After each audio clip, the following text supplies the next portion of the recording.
circling the hands in horizontal circles in front of the navel.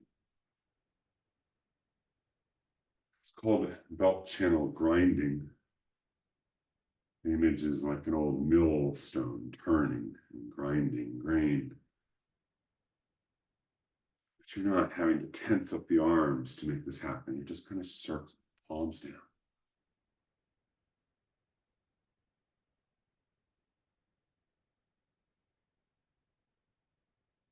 Imagine you're just kind of rubbing the surface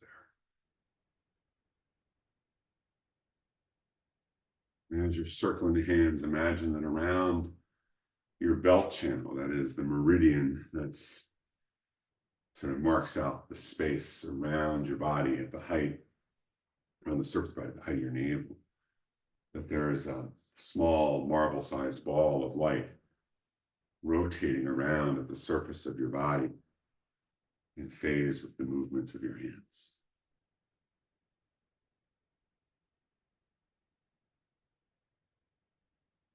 And exit the body, circle the other way.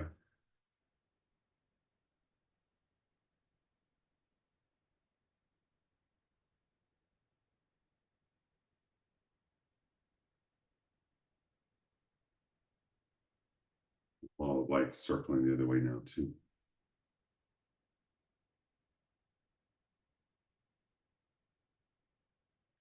First way again, but this time it's big belt channel grinding. You're circling all the way around the body, coming around in front of the body as need be. The hands around to the back. You're trying to trace out like a big surface all the way around you. Stand like you're, literally like you're Saturn. I guess that's what it must be like to be Saturn at some level, right? You got this big ring around you. And every now and then you just want to see what the ring is like. You want to just feel if it's smooth. So trace out your big Saturn ring.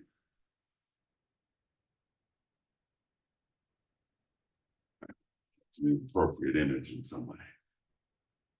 In any case, you're making big belt channel grinding circles here. All the way around one more time, and then turn it back. Spin that bad boy the other way. Big belt channel grinding, tracing out the pattern.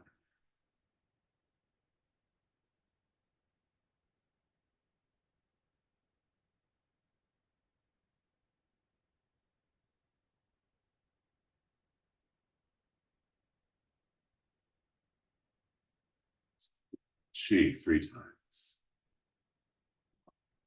Turn the palms toward the navel. The bottom, so you're lowering down to the navel, turn the Laogong point center, each palm toward the navel. And the third time, lower it down for this form. When you cover the navel with your hands, women are invited to place the left or the yin hand inward, touching the body. Men are invited to place the right or the yang hand inward, touching the body, or whichever feels better. Eyes closed or gently open.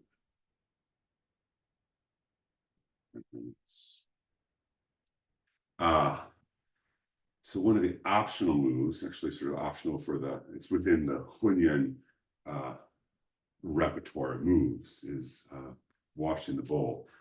I'll mirror you. Have your left leg out forward. It's sort of similar in pattern to what we just did. That's okay. So take like a bow stance with your mirror me. The left leg is forward, kind of straight. I don't know if you can see my foot. The back leg is at a 45-degree angle. The back leg will be your right. Imagine there's a big cauldron in front of you, up at the height of the navel. And here you're going to stick your hands into it. You're going to shift the weight forward, and you're going to move from, what is this? Your right to your left. Palms away from you, wiping the inside of that cauldron, the inside of the bowl. You're going to shift the weight back a bit. You're going to turn the hands. Now they magically come to the outside of the imaginary cauldron. You're going to wipe the outside of the bowl closest to you. So shift forward, wipe the inside of the bowl furthest away. Wipe the outside of the bowl closest to you. Shift away, wipe the inside of the bowl furthest away. Wipe the outside of the bowl closest to you. And if I think I screwed up the directions as I call the legs here, but if your left leg is forward, yeah, no, I got it right. Anyway, the past doesn't constrain us. If you're, what is that? Your left leg is forward. As you look down now at your hands, I guess they'll be going counterclockwise.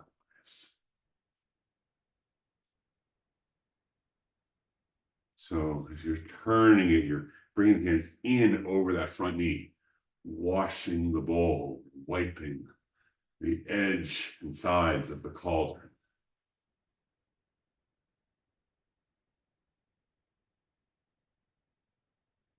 And as a variation, you can just begin to kind of let the hands stir whatever's in the cauldron. Just kind of letting it flow.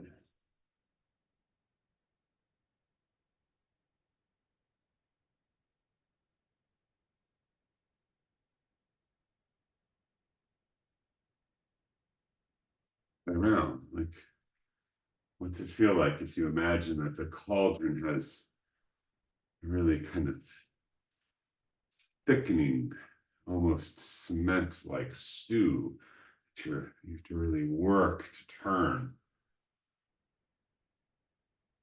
Cement-like stew doesn't sound so appetizing, does it? But you know, it's a thick gravy. Maybe I don't know if that helps either. The elixir is quite thick. How about that? And you're going to really work it. And then we'll see what happens if you actually become so light. It's almost like you're just stirring the cloud. Okay, whatever it is, just let it go. We're going to come around the other side. And so now, if your right foot's forward, just go back to wiping the bowl. Wipe the inside of the bowl furthest away from you. Wipe the outside of the bowl closest to you. Wipe the inside of the bowl. Wipe the outside.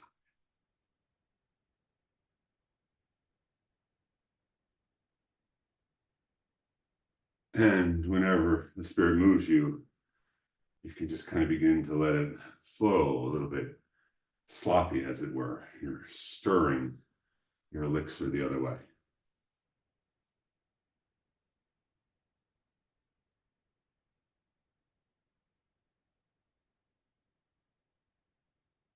We're not doing these like martial moves, but in various forms of